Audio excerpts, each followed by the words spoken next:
Mungkin Pak Agus bisa cerita sebenarnya bagaimana dulu awalnya ketika memutuskan untuk tender WUSH ini dengan Cina? Ya, Pak Jokowi nggak mau tahu, nggak mau dengar saya dan Pak Jonan. Kan Pak Jonan dipecat, saya dipanggil ke istana dan saya sudah jelaskan bahwa ini mahal sekali, tidak bisa dibayar. Tapi Pak Jokowi ngotot bisa, karena saya tanya, ini ide siapa sih Pak? Ide saya. Nah, sudah. Jadi ya apa yang sekarang terjadi sudah saya ingatkan, clear di istana juga Pak Jonan pasti juga sudah bicara sebelum dipecat. Nah jadi maksud saya ini kan dulunya itu kan Jepang pakai loan, ya kan, bunga 0,01%, ketika dinaikkan 1,5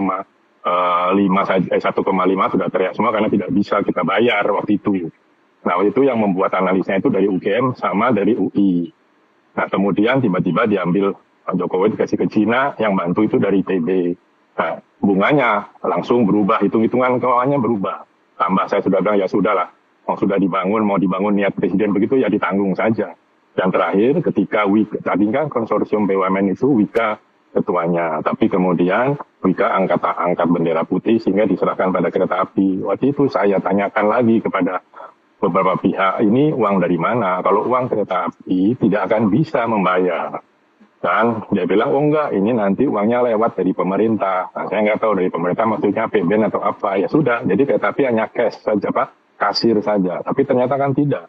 Tahun lalu pendapatan dari PTBA 6 triliun sudah diambil. Nah nanti terus bagaimana? Nah sekarang kalau keributan begini, ya saya setuju dengan Menteri Keuangan, yaitu urusannya Danantara. Karena sudah diambil alih kan, kereta api ada di bawah Danantara. Nah jadi ya jangan, saya juga sudah ingatkan bahwa ketika Sri Lanka tidak bisa bayar utang pelabuhannya diambil dan jadi pangkalan militer Cina di sana. Nah kalau ini nanti tidak bisa bayar, apa Cina mau ambil? Enggak, mungkin Cina akan saya minta pelabuhan di Natuna misalnya. Apa kita mau katakan?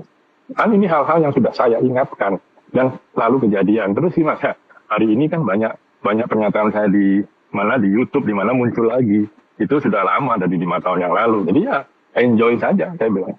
Oke, Pak Agus, kalau kemudian kondisi saat ini mengingatkan kita lagi bagaimana kisruhnya atau bagaimana mungkin kalau bisa dikatakan bagaimana berantakannya pengambilan keputusan pada saat memutuskan tender ini, apakah kemudian menurut Anda? Tidak ada tender Mbak, tidak ada tender.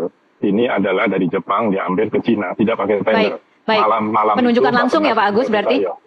Ya bukan penunjukan langsung, kan ini istilahnya bisnis to bisnis. Ya sudah, ini istilahnya bisnis to bisnis loh, bukan G2G loh.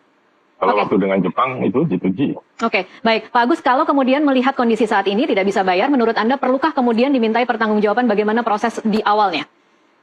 Ya yang bertanggung jawab Presiden kok. Mungkin masih ada sekarang Pak Luhut, coba tanya aja.